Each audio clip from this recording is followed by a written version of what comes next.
pemirsa Cokro TV, jumpa lagi bersama saya Nong Darul Mahmadah. Dan kali ini saya akan mewawancarai mungkin pemirsa Cokro TV sudah sangat kangen dan juga sudah menunggu-nunggu wajahnya, idenya, ceritanya dan lain-lain, yaitu Kak Ade Armando. Halo Kak Ade. Halo Nong, halo penonton. Seneng banget ya ngelihat Kak Ade udah seger, karena kita mungkin selama kalau nggak salah udah sebulan lebih ya Kak Ade. Sekarang tanggal 12 nih. Nah, jadi udah hampir sebulan lebih ya Kak Ade tidak berada bersama kita di Cokro TV. Dan tentu saja kalau baca tanggapan-tanggapan dari penonton Cokro TV nih Kak Ade, banyak yang udah nanyain, waduh kemana nih Bang Ade, sampai video rerun aja yang waktu Lebaran kemarin, yang wawancara Ben Sohib kan kita tayangkan ulang tuh Kak Ade. Itu malah disangkanya itu Kak Ade beneran gitu loh ininya.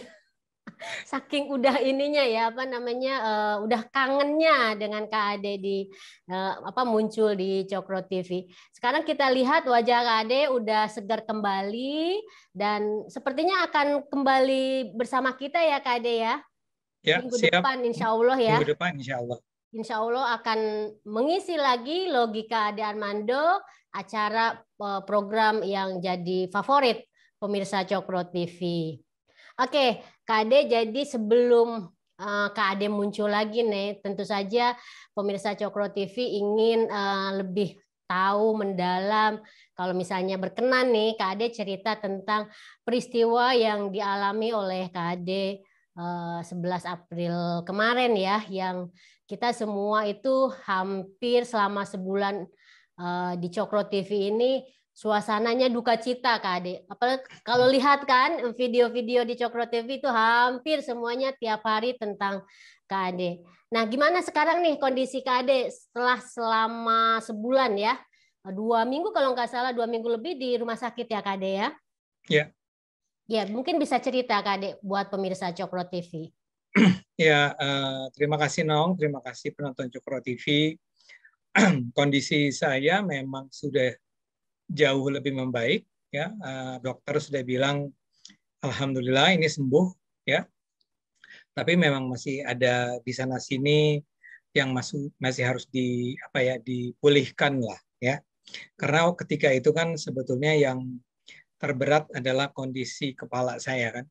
Jadi kalau penonton lihat atau melihat ketika terjadi pengeroyokan, itu sebetulnya yang jadi sasaran utama adalah kepala saya kan.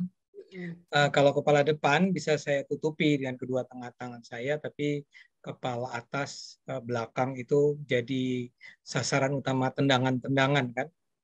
Nah, jadi yang paling waktu itu dikhawatirkan adalah pertama semua yang saya tidak bisa lindungi, yaitu badan ya, jadi perut, punggung, dan terus kepala dan otak. Nah, alhamdulillah. Sebetulnya sejak awal pun saya sudah dinyatakan beruntung oleh si dokter. Dokter bilang bahwa otak Anda ini kuat.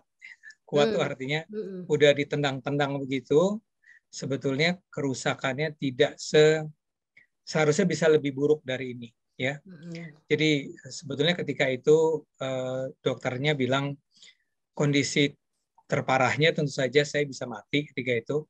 Jadi dokter bilang kalau saja terlambat barangkali 5 menit sampai 10 menit polisi menolong saya.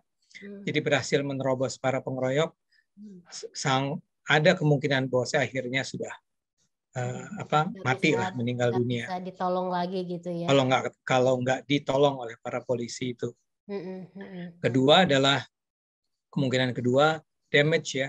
Damage-nya jadi brain damage.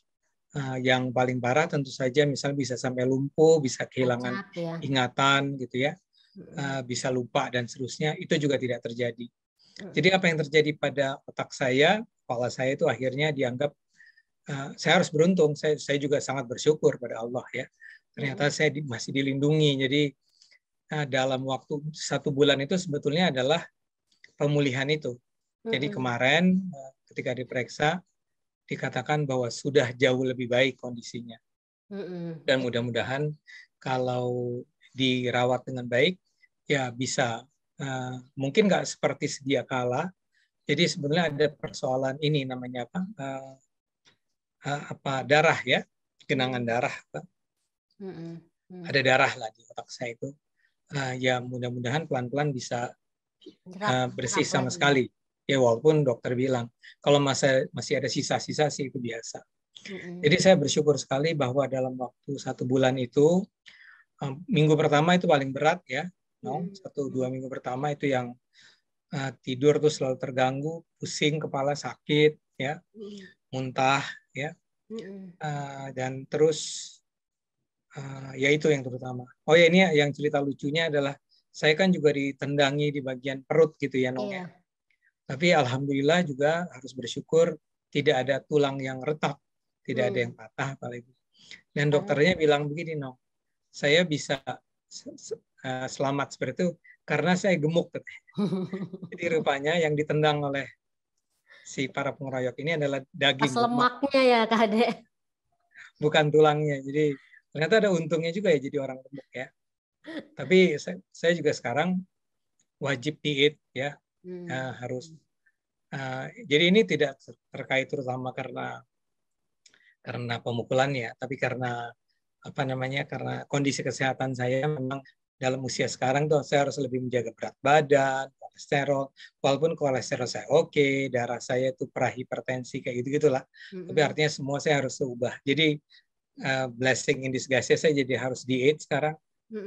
Saya kemarin itu selama 1 bulan itu bisa dibilang istirahat yang agak total ya dibandingkan masa-masa sebelumnya. Kalau 2 minggu pertama sih betul-betul bisa dibilang total lah ya.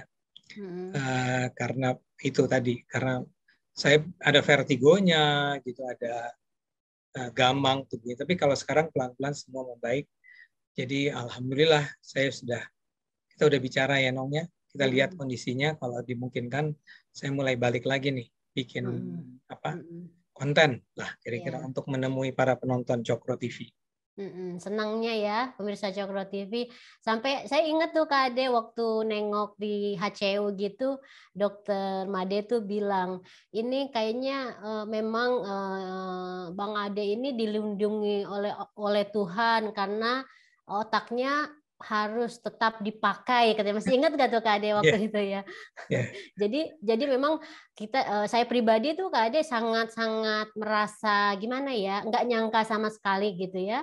Karena kalau ngelihat dari segi penyerangannya kan kita udah khawatir banget gitu. Tapi alhamdulillah ngelihat Kak Ade sekarang ini seneng banget gitu, kondisinya udah membaik dan semoga stabil ya Kak Ade ya. Ya alhamdulillah banyak sekali orang baik ya.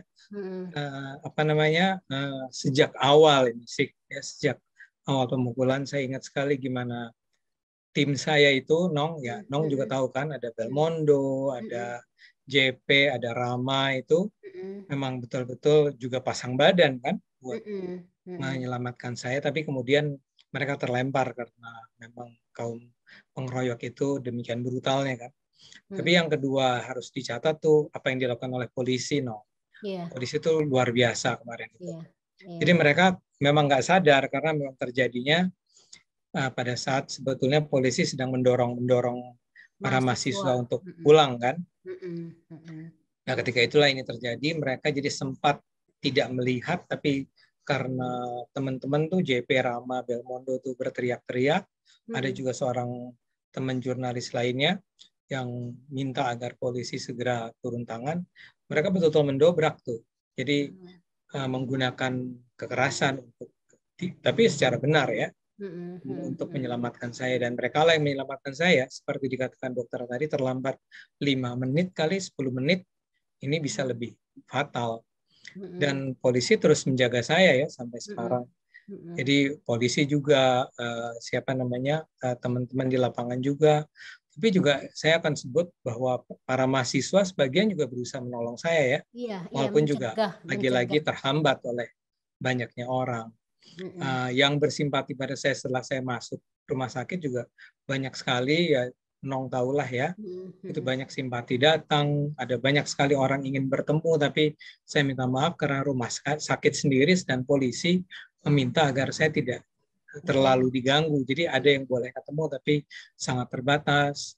Bahkan bantuan sumbangan, Nong ya, orang memberi sumbangan secara sangat sukarela, seringkali mengirim uang tanpa mengatakan siapa dia, gitu ya. Dan nggak ada penggalangan donasi loh Kak Ade. Tidak Bahkan ada. kita banyak tolaknya loh.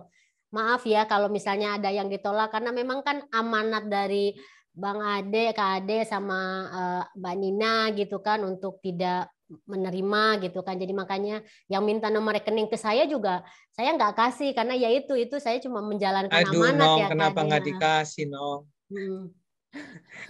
Nggak, iya benar. Itu buat penonton, kita bukannya apa-apa ya, tapi memang Nong juga tahu ya kita sepakat nggak kita tidak menolak, tapi memang kita juga tidak menggalang dana sih ya. Tapi yang memberikan ya tetap aja ada, Nong Iya, ya, tetap dengan aja satu dan lain banyak. cara. Ya, itu luar biasa. Jadi, dan tentu saya harus menyebut rumah sakit luar biasa. Rumah sakit tentu saja yang bisa dikatakan lah yang berperan menyelamatkan saya, pelayanan mereka, pengobatan yang mereka lakukan itu super lah, Siloam ini ya. Saya berterima kasih pada dokter-dokter yang membantu saya.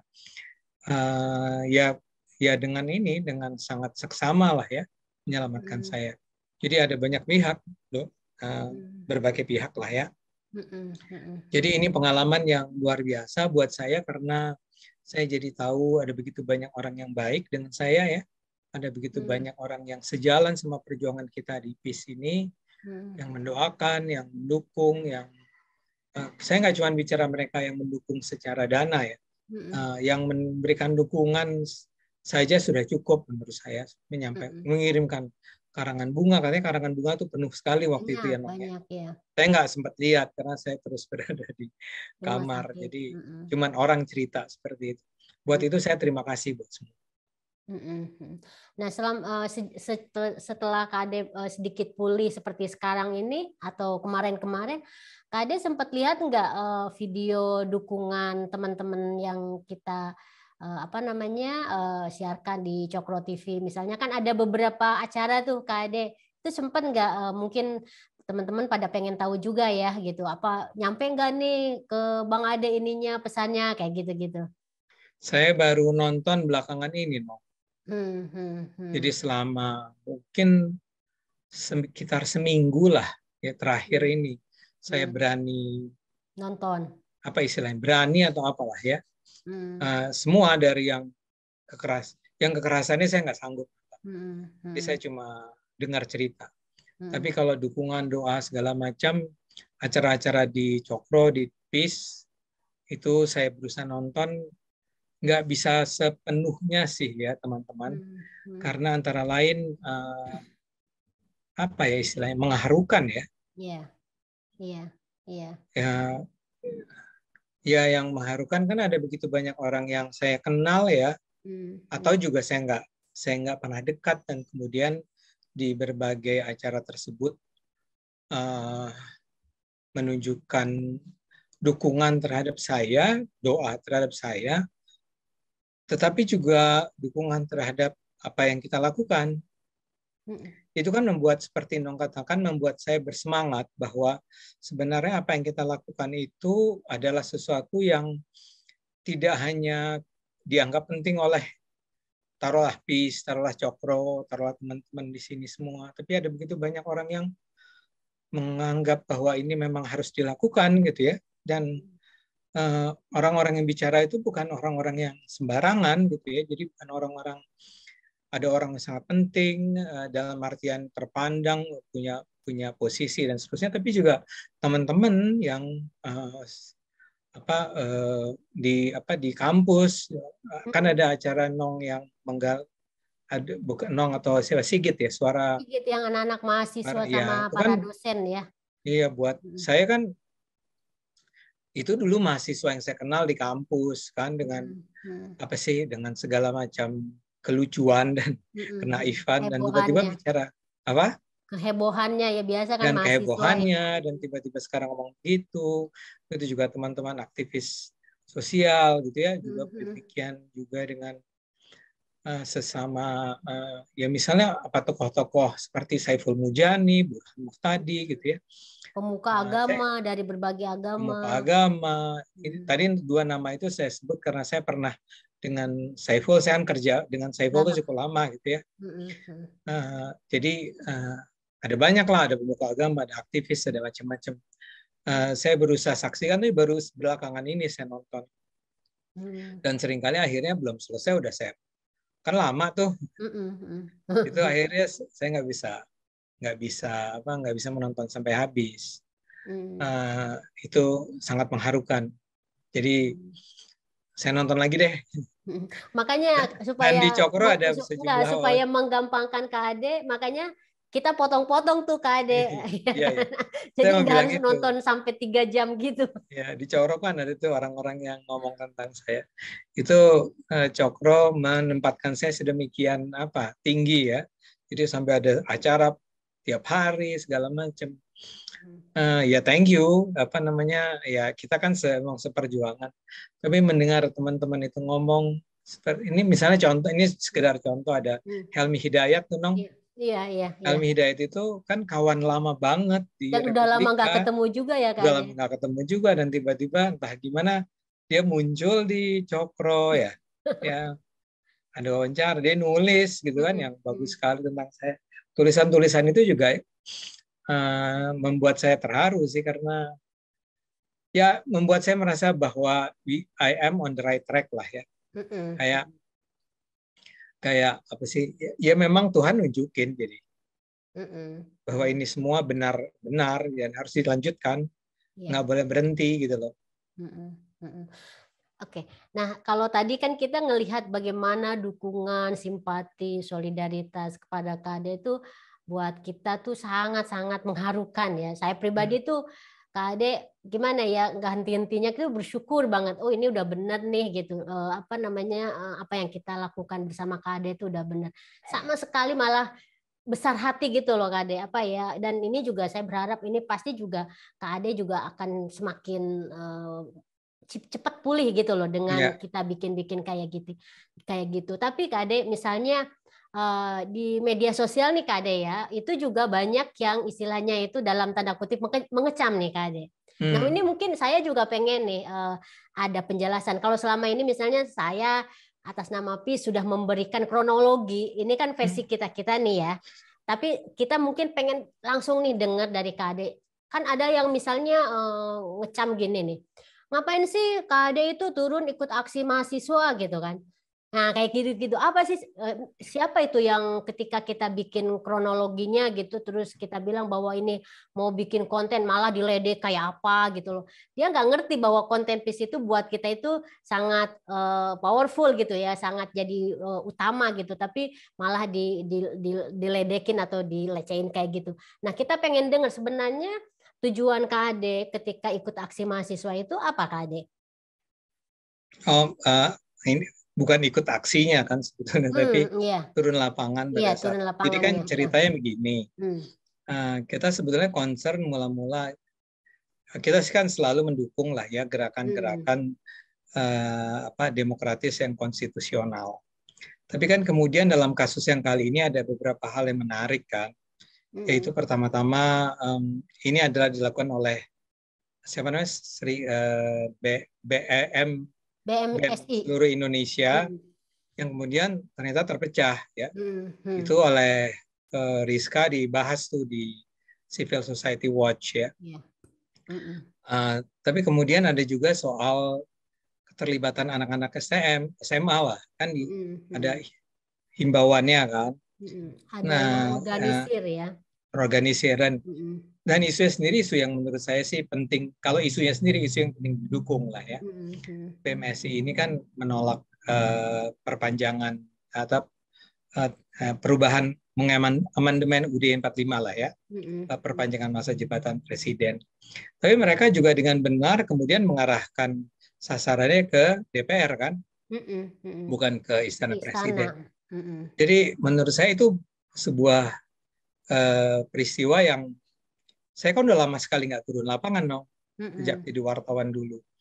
Dan kebetulan di kantor ada beberapa anak muda yang baru nih jadi masuk aktivis. ya. Nah, si Belmondo, si Rama, si Cindy, sebetulnya kan Cindy perempuan.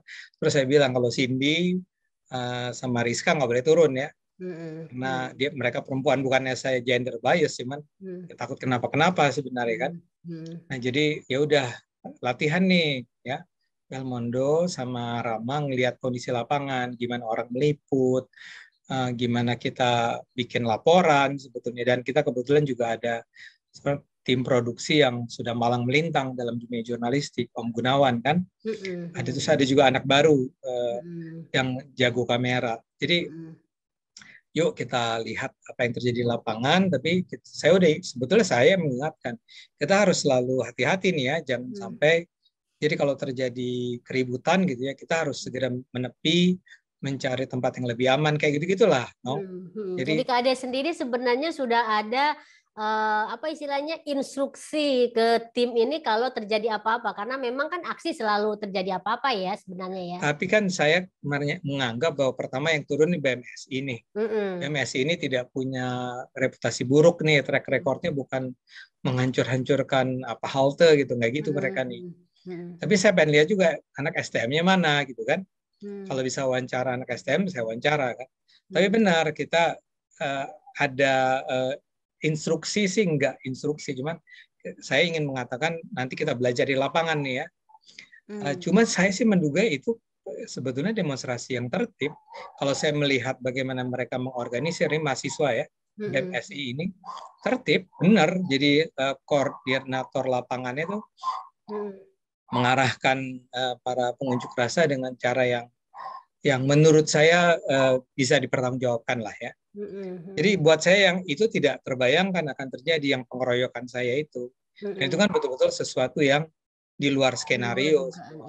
Jadi kalau dikatakan kenapa ya, karena menurut saya ya memang anak-anak muda ini dan saya sendiri merasa perlu untuk menyaksikan dan melaporkan langsung apa yang terjadi di lapangan buat para penonton. Lebih ke sana sih. Kalau ada yang menganggap buat apa ya nggak apa-apa juga kan. Kan masing-masing orang kalau dia nggak mau turun ya nggak apa-apa. Saya nggak bilang lu pengecut lu karena lu nggak mau turun gitu kan. Nggak gitu juga ya, nggak apa-apa. Di kantor juga ada yang turun, ada yang enggak kok. Biasa-biasa aja. Saya nggak ngerti kenapa harus jadi Iya, ada pertanyaan. Makanya saya kalau ada yang bertanya seperti itu, saya dalam kasus Kak Ade ini memang terus terang agak emosi ya. Maksudnya sangat personal banget emosi. Jadi di medsos tuh kalau ada orang yang nanya itu nggak saya jawab, tapi saya jawabnya dengan blok gitu loh. Karena itu sebenarnya ini buat saya itu kayak ukuran ya, ukuran dari ini orang gitu loh Kak Ade, apa ya, prinsip. Lebih baik begitu ya. no. Saya setuju, lebih baik kita anggap ya itu menunjukkan kualitas orang. Betul. Itu aja ya, nggak apa-apa juga sih. Cuman memang yang lucu tuh saya membaca itu Nong, jadi kayak komentator dari orang-orang yang sebetulnya senior, termasuk si itu siapa, Sekjen PAN itu. Oh iya, si Edi Suparno. Atau ada orang kayak siapa, Rocky Gerung lah, atau Farid Gaban. Oh itu kan lah. Pasti Kak Ade, kayak Rocky Gerung kan kita nggak ngapa-ngapain juga nolak. Iya ya norak aja dia, supposed to be kalau buat saya sih ya. Anda boleh kritis, tapi Anda jangan sembarangan dong ngomong ya. Kayak misalnya si Edi Suparno kan bilang mengutuk kekerasan yang terjadi kepada AA. Saya AA, ya. Tapi juga mengutuk penodaan agama. Ini kan menurut saya sih ya, lagi-lagi saya minta maaf kan, kan mencerminkan ketidakpahaman beliau ini tentang misalnya gini, penodaan agama kan banyak orang yang mengatakan penodaan agama di mana? Yang mana ya Pak Edi Parno gitu kan? Edi Parno sebetulnya harusnya menunjukkan saja di mana. Pertama-tama jelas itu tetap tidak bisa menjustifikasi kenapa terjadi pengeroyokan yang brutal itu ya, yang beramai-ramai. Tapi kedua, lagi-lagi, kalaulah saya memang menodai agama, saya pasti akan minta ampun dong. Saya juga takut pada Allah kok. Jadi tentu saya takut pada balasan Allah kalau saya sampai menghina agama saya sendiri kan. Tapi saya nggak tahu di mana letak saya menodai agama. Atau Farid Gaban yang mengaitkan dengan saya ini sekarang menjadi liberal katanya, karena mengatakan bahwa sholat itu 3 3 waktu, waktu. bukan 5 waktu. Mm-mm. Itu kan lagi-lagi ya kan selama ini tuduhan terhadap saya menodai agama karena mengatakan sholat 3 waktu, Allah bukan orang Arab. Tapi ya kita pakai akal sehat, kita akan tahu bahwa itu semua adalah tidak bisa dong disebut sebagai penodaan agama. Orang tuh, dan makanya saya bilang tadi Helmi Hidayat menjadi penting karena walaupun mungkin saya merasa malu disebut begitu ya, tapi ketika Helmi bilang saya bersaksi bahwa Ade Armando sholat 5 waktu tuh, kan seharusnya emang bukan untuk diumbar ya, Nong ya. Iya. Tapi buat saya itu penting pernyataan itu. Bagi orang-orang yang masih menyangka saya ini misalnya anti-Islam atau apa. Memang lebih menarik mendengarkan omongan orang-orang itu tuh, Nong. Yang ya lucu-lucu kan jadinya. Iya. Apalagi Rocky Gerung. Tapi ya sudah seperti Nong bilang, dia sih nggak usah didengerin lah. Ya saya juga nggak mau dengerin, cuman lucu aja mendengar ucapan-ucapan mereka. Ya Nah kan itu membuat saya ya sebenarnya yang disebut dengan penista agama atau penodaan agama itu kan lebih kepada pemikiran KAD kan. Jadi ya bukan tapi pada misalnya kita kan perilaku KAD sendiri itu jauh banget dari penista ya, agama, sangat-sangat ya banyak orang bersaksi gitu bahwa ya nggak seperti itu gitu loh. Ini ya kan lebih kepada pemikiran kan. nggak, dan tapi pemikiran saya pun kan bukan pemikiran yang, jadi misalnya gini, kalau Rocky Gerung kan pernah bilang kitab suci itu fiksi kan. Fiksi ya. Saya sendiri tidak akan menuduh dia menodai agama karena itu pandangan dia. Tapi itu masih lumayan buat orang yang, kalau Anda betul-betul percaya pada agama, akan merasa tersinggung gitu ya. Kok kitab suci yang saya junjung tinggi itu disebut fiksi kan? Tapi kalau saya kan misalnya mengutip Quran yang bilang bahwa sholat itu ya memang di Quran tidak ada sholat 5 waktu kan? Atau soal Allah bukan orang Arab, itu kan logika dasar kan. Udah saya bilang Allah bukan orang Arab kan. Kenapa ada tuduhan penodaan agama terhadap itu? Jadi menurut saya pemikiran saya pun bukan pemikiran yang seperti mengejek, menghina, mempertanyakan agama. Saya sih merasa begitu, karena itu saya selalu kepengen buat dengan orang-orang seperti Edi Suparno nih, yuk kita ketemu di depan publik, tapi ya jangan cuma berdua, atau jangan cuma orang terbatas. Terus dia cerita sama saya, ungkapkan gitu ya, apa yang dia sebut sebagai penodaan agama. Karena kalau tidak ya saya jadi setuju ketika teman-teman mengatakan yuk kita gugat ya.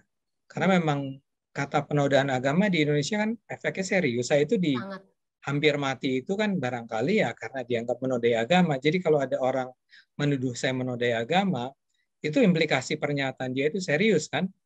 Betul. Jadi menurut saya ya dia harus bisa menjelaskan. Kalau tidak, ya artinya dia sedang mendorong saya ke ke petaka lah ya, kepada posisi di mana ada orang-orang yang akan menganggap bahwa darah saya halal, misalnya kan begitu. Iya. Ya, Berarti jadi istilahnya itu menjustifikasi tuduhan orang selama ini yang kemudian melakukan kekerasan terhadap KAD. Padahal secara hukum, secara legal itu nggak pernah dibuktikan kalau KAD ini adalah penista agama atau penodaan agama kan. Gitu. Ya taruhlah mereka berdalih dan mengatakan Ade Armando tidak pernah dihukum karena kebal gitu. Tapi gini deh, kita jujur-jujuran aja, kita duduk sama-sama di depan publik, terus Pak Edi Parno jelaskan kapan saya dianggap menodai agama. Saya kalaupun nggak mau dibawa ke pengadilan ya, tapi menurut saya kalau dia tidak bisa membuktikan, ya menjadi benar apa yang dilakukan oleh kuasa hukum saya yang membawa kasus ini karena hukum, karena bukan karena saya benci atau siapapun benci sama Pak Edi Parno. Tapi di Indonesia orang harus tahu, menuduh orang lain sebagai penoda agama itu implikasinya serius. Sangat, ya. Karena serius, dia juga harus serius ngomongnya. Kalau tidak, sebenarnya gampang, bilang minta maaf, saya tidak bermaksud begitu.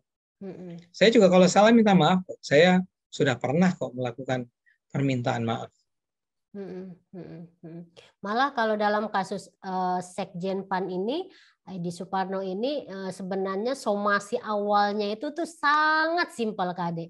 Cuma meminta tweetnya itu tuh dihapus. Itu Oke. aja sih sebenarnya. Jadi bukan hanya minta maaf. Mungkin kalau minta maaf itu gengsi lah ya sebagai petinggi partai. Ya kan kalau tweet dihapus itu kan diam-diam kan bisa kan Ya, Kak. Dan tato itu kan hilang ya. ya dan itu kan kita anggap sebagai permintaan maaf. Jadi simple banget tapi ya Ya, yang terjadi kan tidak seperti itu ya, ternyata ya, ya. ya. Bahkan justru malah kalau mungkin Kak Ade tahu juga atau pemirsa Cokro TV tahu malah Sekjen PAN ini melaporkan balik gitu kan ke Iya, tim kuasa kuasa hukumnya hukum. Kak Ade. Iya, iya.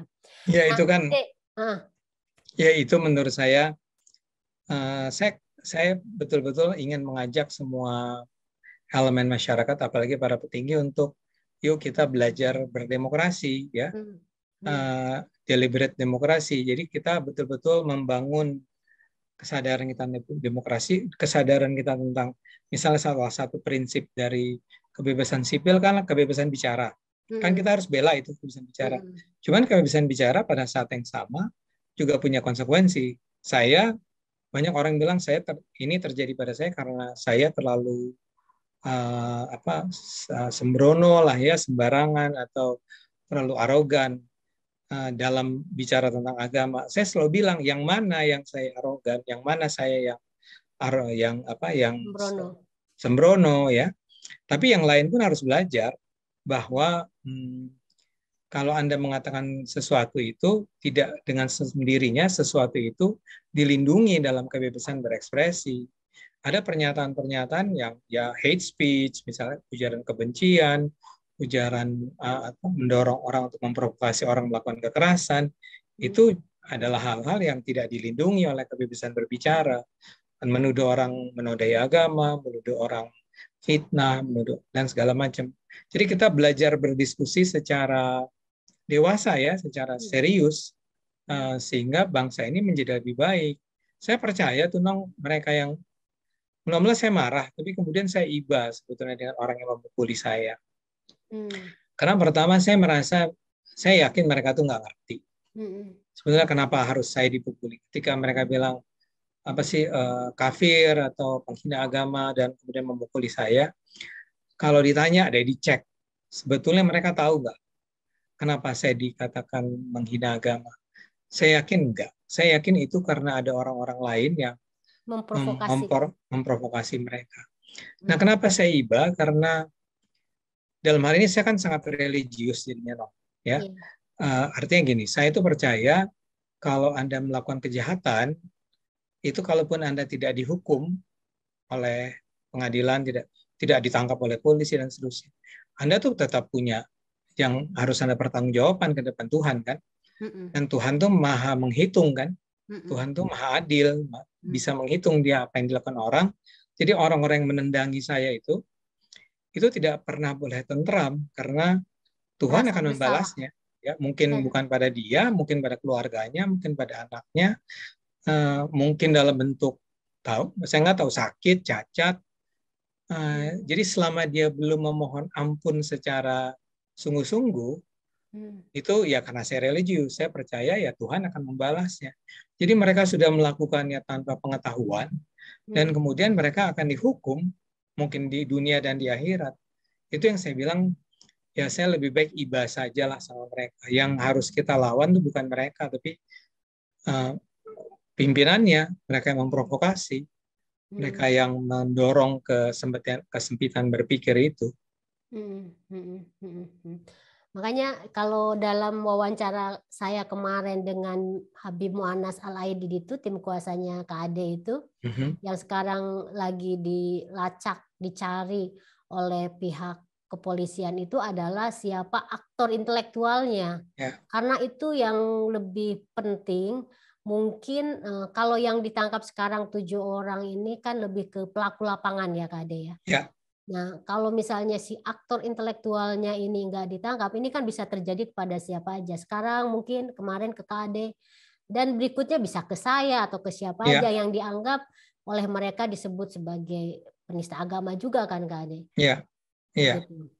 Iya, yang terpenting adalah mereka, dan selain aktor intelektual dalam kasus ini adalah aktor-aktor lain yang selama ini membangun sebuah semacam lingkungan lah ya, ekosistem di mana orang terus-menerus didorong untuk membenci, marah, ingin menyerang yang lain. menganggap orang lain kafir, murtad, musuh dan seterusnya. Orang-orang ini yang harus dilawan, dan ya itu yang kita lakukan di Cokro, itu yang kita lakukan di PIS kan. Jadi emang membangun narasi-narasi. Anda jangan meminta orang berdamai kalau pada saat yang sama ada orang-orang yang terus menyebarkan kebencian. Sumber konflik itu adalah ujaran-ujaran kebencian itu.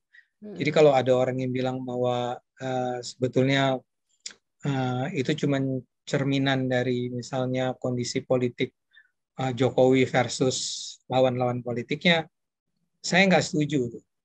Ya, ujaran kebencian itu nggak ada hubungannya sama Jokowi, nggak ada hubungannya sama oposisinya Jokowi. Ya. Memang mereka memanfaatkan ya si para pelaku politik, tapi kan yang kebencian atas nama agama ini sudah terjadi sejak zaman Kristen perang lawan Katolik Protestan dari dulu ya. Kemudian ada ya misalnya kita baca sejarah Nabi kan, itu yang disebut Burhan Muhtadi kan, Farak Fauda ya. Farak Fauda itu dibunuh karena dia menulis sebuah buku yang di dalamnya dia secara jujur menggambarkan bahwa perpecahan di dalam tubuh Islam itu sudah dimulai sejak zaman sahabat Nabi. Setelah Nabi meninggal. Itu faktual, historis. Dan dia dibunuh karena itu. Jadi itu udah sejarah panjang, ya nggak ada hubungannya sama kadrun cebong itu. Itu betul-betul memang selama masih hidup ya, cara pandang sempit dalam beragama seperti itu. Seperti tadi Nong bisa katakan tadi ya, itu bisa terjadi pada siapapun. Dan itu yang harus kita lawan, dalam artian lawan kita tidak boleh berhenti bicara. Itu tugas kita sebenarnya sangat berat untuk mencerahkan mencerahkan masyarakat ini gitu. Nah, Kak Ade, ini kan juga kalau misalnya kita lihat tanggapan itu tadi publik gitu, salah satunya Sekjen PAN, juga ada dari media nih Kak Ade. Misalnya di awal itu di kasus hari pertama malah ya, itu ada tweet dan berita dari teman kita justru itu, yaitu Tempo. Yang sangat kita waktu itu protes banget karena di situ mengeksploitasi kekejaman lah terhadap Kak Ade gitu ya, yang itu nggak layak untuk diungkapkan gitu, kekerasan itu gitu. Selain itu juga ada fakta yang tidak benar, yaitu nah ini mungkin bisa langsung dikonfirmasi ya ke Kak Ade bahwa katanya Kak Ade waktu itu tuh meminta-minta ampun sambil menangis-nangis gitu. Nah, apakah fakta itu tuh benar atau enggak Kak Ade? Karena memang kemudian berita dan tweet itu tuh dicabut ya, tetapi dan mereka Tempo minta maaf, bukan minta maaf kepada Kak Ade, tetapi kepada publik yang saya nggak tahu publik itu siapa, justru nama Kak Ade dan keluarga itu nggak disebut, itu yang sangat saya sayangkan gitu. Permintaan maaf itu kok nggak fokus banget gitu loh. Dan ada keterangannya juga bahwa tetap mengakui fakta si reporter gitu, istilahnya kan seperti itu. Itu artinya kan soal nangis, soal minta ampun itu kan masih ada gitu. Nah, menurut Kak Ade gimana? Mungkin Kak Ade bisa mengklarifikasi soal itu kan? Gitu. Iya, saya juga dengar itu ya. Dan pertama-tama yang jelas itu bohong ya. Jadi tidak akurat atau bohong. Tidak pernahlah saya minta ampun sama orang yang mengeroyok saya kan. Kalau saya minta ampunnya pada Tuhan ya, tidak pada orang yang mengeroyok saya. Kedua adalah saya nangis. Nah, di sini saya melihat ini imajinasi si wartawan atau si wartawan salah lihat atau apa, atau dia ngarang aja sendiri ya. Karena yang jelas saya tidak menangis, saya kan sebenarnya foto videonya kan banyak ya Nong ya. Videonya jelas banget, saya sampai gara-gara permintaan maaf itu saya tuh sampai akhirnya nonton lagi yang tadinya nggak pernah saya mau tonton, saya tonton lagi berkali-kali tuh nggak ada nangis sama minta ampun nggak ada. Ada juga yang minta ampun dan nangis itu memang Belmondo, dan Belmondo sudah mengakui itu. Iya. Dan saya rasa kalau Belmondo itu wajar dia minta agar orang-orang berhenti lah ya melakukan kebiadaban itu terhadap kan dia selalu menyebut saya ayah dia gitu ya. Iya. Ya.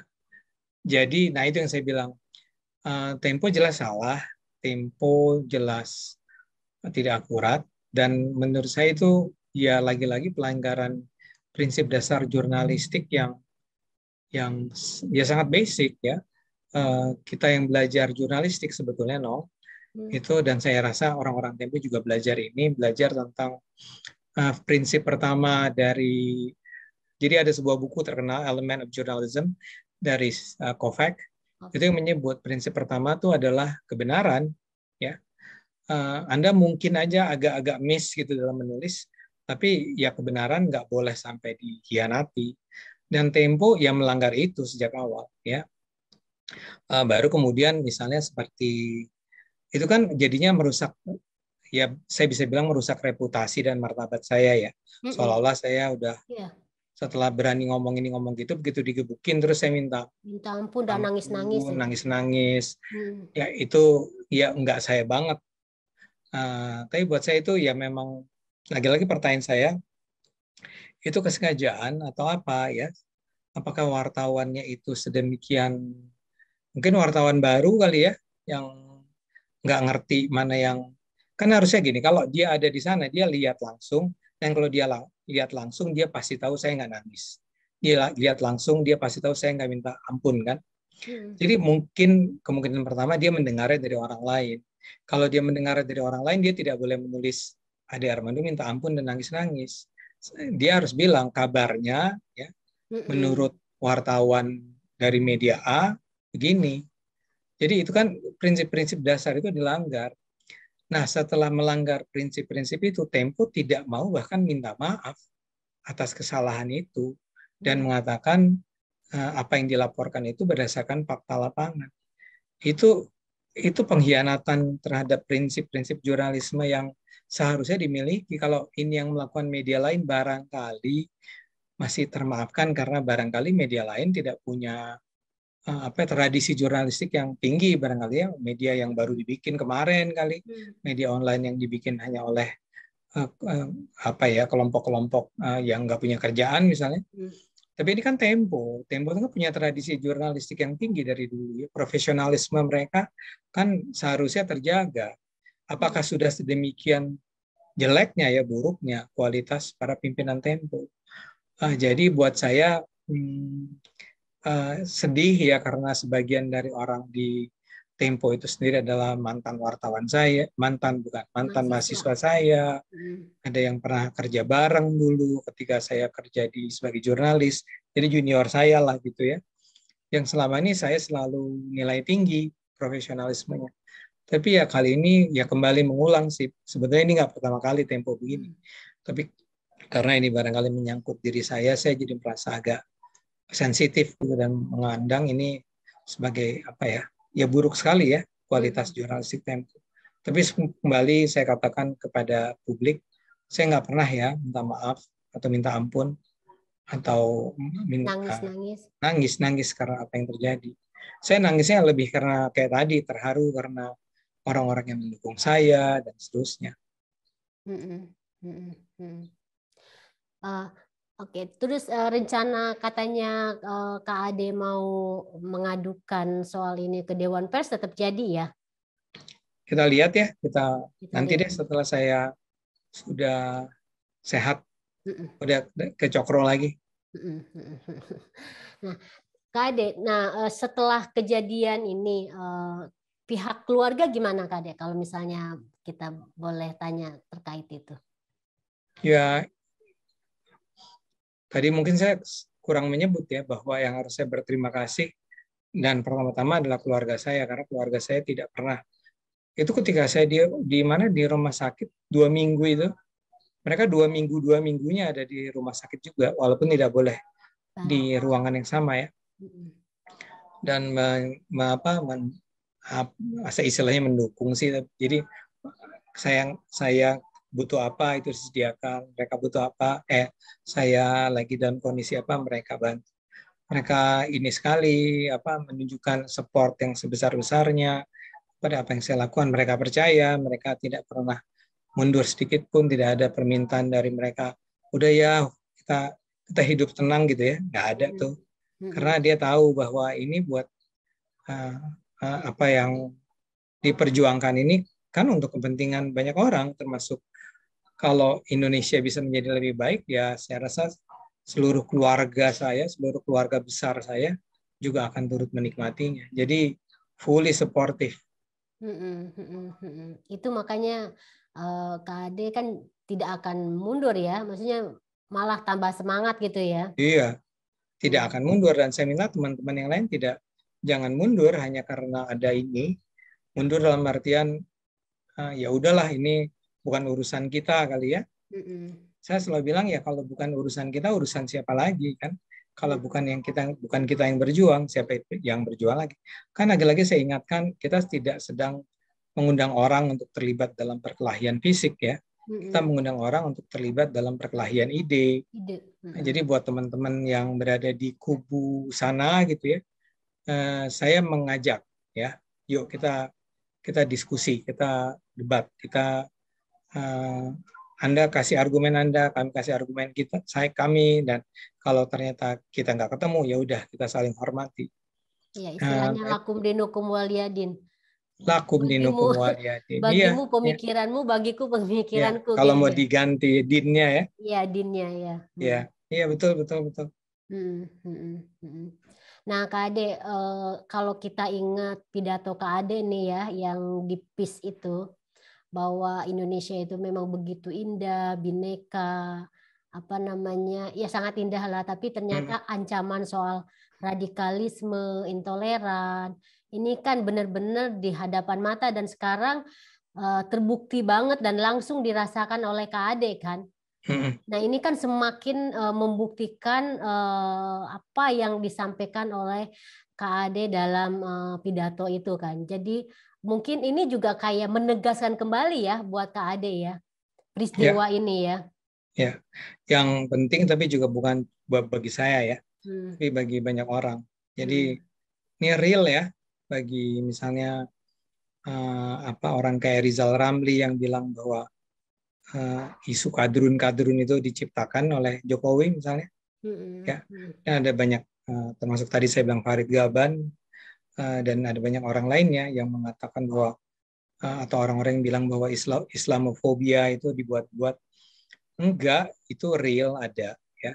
Dan kondisi Indonesia itu jauh lebih baik dari misalnya Pakistan, dari Bangladesh, dari Afghanistan, apalagi Afghanistan kan, Suriah, Libya, Irak dan macam-macam, Saudi Arabia dan seterusnya. Kita tuh heaven, surga lah dibandingkan apa yang terjadi di sana. Dan surga ini harus kita pertahankan kan. Kalau surga ini kita biarkan diambil orang, direbut, menjadi dikuasai oleh kaum tanda petik Taliban gitu ya. Sedih saya baca setiap hari berita tentang apa yang terjadi di Taliban sekarang kan. Dulu ketika terjadi pengambil alihan kekuasaan oleh Taliban, kita udah ingatkan nih, ini akan kembali ke masa jahiliyah kan. Nah Indonesia juga bisa begitu ya. Kalau kita biarkan 10 tahun lagi mungkin kondisi kita akan jauh lebih buruk dari sekarang.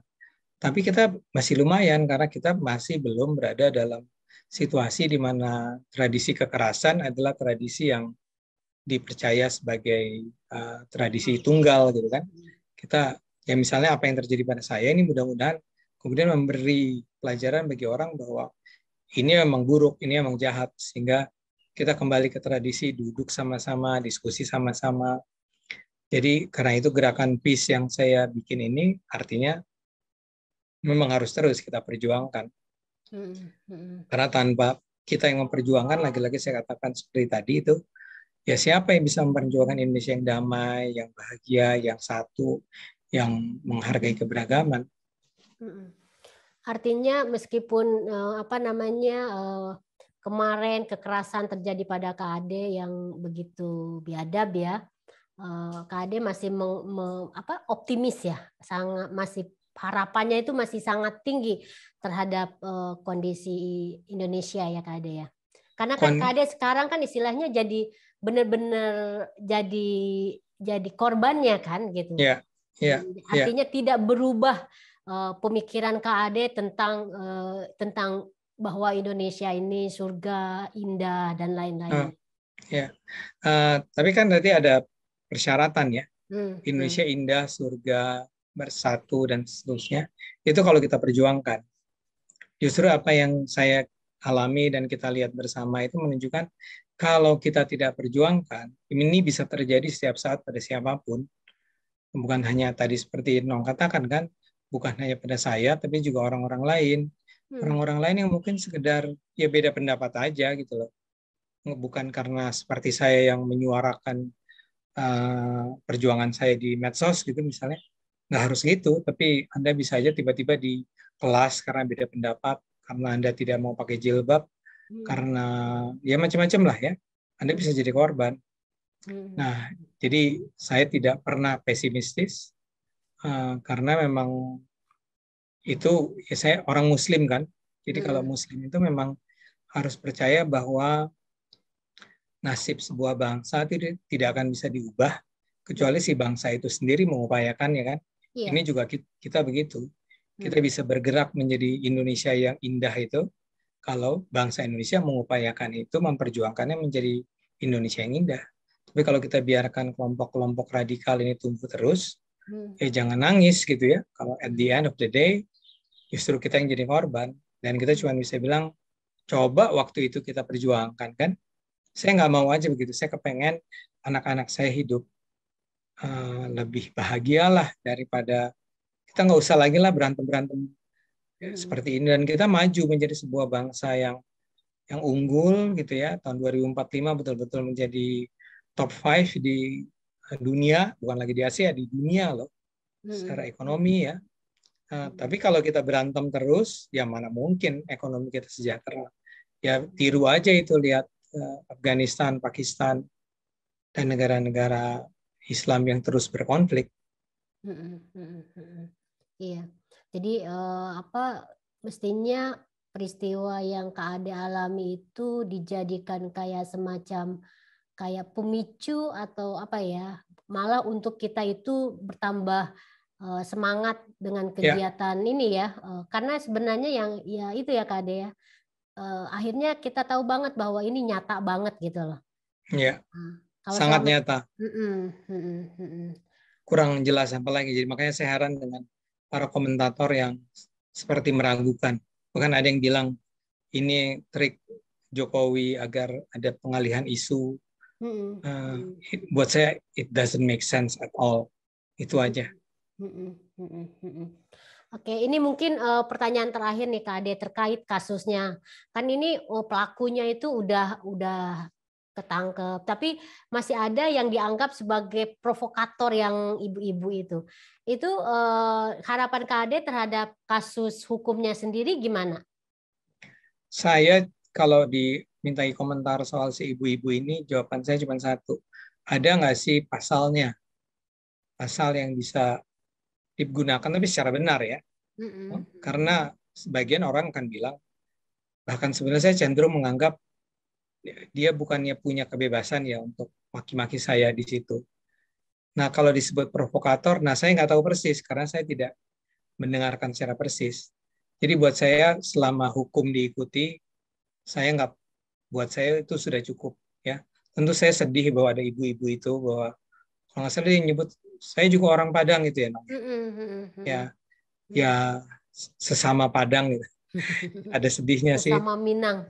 Sama Minang. Tapi kalau memang tidak ada pasal untuk menghukumnya, ya nggak perlu juga. Tapi kalau ada, ya buat saya sekarang ya patuhi aja hukum. Kayak yang 7 orang itu bukannya saya kepengen mereka ditangkap, tapi memang kalau mereka tidak diperlakukan semacam itu tidak akan ada efek jera buat orang lain kan. Dan orang akan melakukannya lagi kepada orang lain. Jadi betapapun saya menghargai hak asasi manusia, tapi ya hukum harus ditegakkan di atas segala-galanya. Dan orang tidak berhak untuk main hakim sendiri kan dengan cara pakai kekerasan yang sampai mengancam korban mengancam nyawa Kak Ade juga kan gitu. Betul. Itu udah kriminal banget kan. Betul. Jadi bukan kebencian personal tapi soal pelanggaran hukumnya yang kita kategorikan kriminal. Ya, betul. Nah, pemirsa Cokro TV, kita udah panjang banget nih ngobrol sama Kak Ade, dan ini luar biasa surprise buat saya karena emang Kak Ade udah pulih sepertinya Kak Ade dan siap bergabung lagi Ya, bareng-bareng kita lagi berjuang aktif di kantor gitu yang udah dikangenin nih oleh semua temen di sini Kak Ade. Nah, mungkin ada closing buat Kak Ade sebelum saya menutup wawancara ini. closingnya saya kutip apa yang saya katakan ketika di hari pertama sesudah saya mengalami pengeroyokan kan. Jadi saya ngirim apa istilahnya ya, semacam pernyataan kepada teman-teman waktu itu ada sebuah Zoom, Nong. Saya lupa itu Zoom-nya Nong atau yang lain. Sekedar untuk mengatakan bahwa apa yang terjadi ini jangan pernah membuat kita semua meninggalkan perjuangan yang kita lakukan, karena saya selalu akan ingatkan bahwa di atas kita ada Allah, dan Allah itu selalu kita harus percaya itu selalu akan berada di jalan orang yang memperjuangkan kebenaran. Itu aja. Itu di Zoom yang pertama, di Zoom kita itu. Iya. Iya, dan semua Sampai orang lupa. dan semua orang tuh pada terharu, nangis dan seneng sekaligus karena Kak Ade ternyata tidak berubah. Gitu kan, seperti biasa kan Kak Ade selalu ada was-was juga nih, takut wah jangan-jangan nih Kak Ade mundur atau apa. Ternyata kita udah seneng banget ya pemirsa Cokro TV, ternyata Kak Ade Armando kita nih, our Ade Armando ternyata masih tetap sangat bersemangat, dan kita akan menunggu konten-konten Kak Ade minggu depan ya. Semoga Kak Ade stabil kesehatannya, pulihnya gitu, dan bisa kembali lagi bersama kita. Terima kasih banyak Kak Ade Terima untuk kasih, waktunya Nong. ya. Terima kasih Maaf semua. mengganggu istirahatnya. Kita Nggak senang apa-apa. banget Thank ya, you. dan semoga minggu depan ditunggu loh Kak Ade kalau ini ya. Siap. Kita udah nggak sabar nih. Oke pemirsa Cokro TV, kita ketemu lagi dalam wawancara berikutnya. Thank you. Terima kasih. Salam sehat semua. Salam sehat semua.